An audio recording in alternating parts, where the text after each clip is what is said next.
পৰ্বতৰ ঢেকীয়া লিহিৰি পতীয়া বতাহত যেনেকৈ হালে ঢোলৰে চাপৰ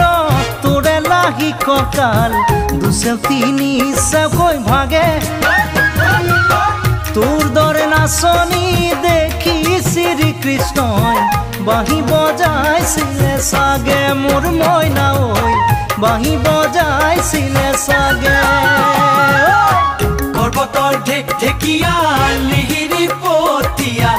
বতাহত যেনেকৈ হালে ঢোলৰে চাপ